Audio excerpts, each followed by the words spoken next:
Bago ang lahat, shoutout muna sa mga subscribers. American Village Woman, Mitch Cias, Tikhat Karaoke Nakbun, Aubrey Abante, The Kyrie 78 Live, Tiwi Hani Wijaya, Luffy 29, John JD, Anino Kui, Juancho Rizete, and Lara May Pudutan. I also want to thank Saber1918 of Reddit for sharing story with us. Simulan na natin ang kwento.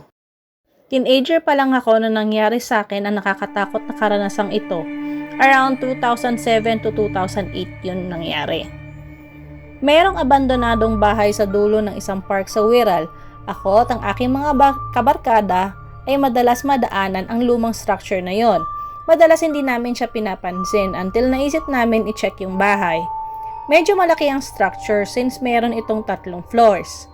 Sira na nga yung mga bintana at saka nasunog na yun dati mga 1 o 2 beses na. Napapalibutan siya ng wall na bato kaya hindi siya ganun kahirap akyatin. Pagkalagpas namin sa lumang garden, nakarating din kami sa harapan ng bahay. May gap dun sa boards ng pintuan kaya nakapasok din kami sa loob. Ginamit namin yung liwanag ng aming phone para makita namin ang loob ng bahay. Ang nakita lang namin is yung hagdan at saka wala kahit anong furniture. Pagka-explore namin ng basement at saka ng ground floor, wala kaming nakitang interesante. Naisip naming umakyat ng hagdan. Pag-akyat namin, may nakita kaming 4 na pintuan. Hindi lang isa kung hindi tig-3 sliding bolt locks ang nakakandado sa bawat isang pintuan. Ang sabi ko, ang weird naman, bakit naman ang daming kandado ng bawat pintuan? Ano bang itatago nila?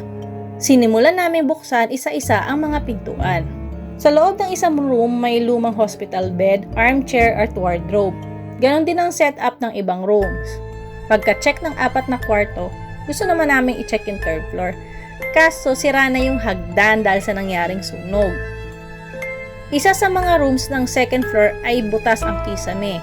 So para ma-access yung 3rd floor, kinailangan namin itulak yung wardrobe at umakyat kami doon at tumayo sa ibabaw nito para masilip lang ang 3rd floor. Di kami umakyat ng 3rd floor since mukhang bibigay na yung sahig. Inilawan lang namin ng flashlight yung 3rd floor mula sa kinatatayuan namin sa wardrobe. May nakita kaming lumang metal club at may wrist strap. Halatang gamit na yung metal club dahil hindi na smooth ang surface nito.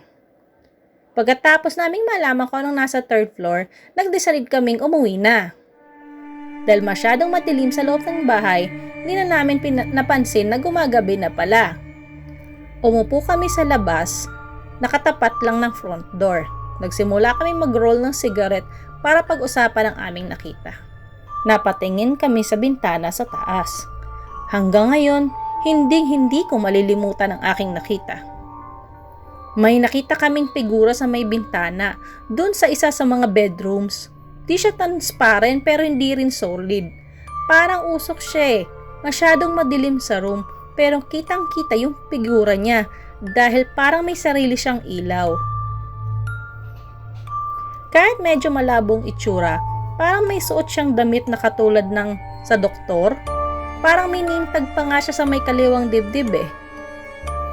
Kahit distorted yung mukha, kita ko yung 2 malalaking matang kulay itim na nakatingin sa akin.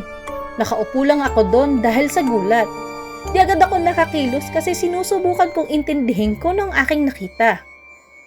Ilang segundo yun nangyari pero pakiramdam ko, ilang oras kaming nagtitigan ng nilalang na yon. Nang mahimasmasan ako, nagtatakbo na kami ng kabarkada ko paalis ng property. Naunahan pa nga ako ng isa kong kasama eh. Nung nakalayo na kami sa bahay, tinanong ko yung kasama ko kung may nakita ba siya. Ang sabi niya, may nakita akong doktor dun sa may bintana.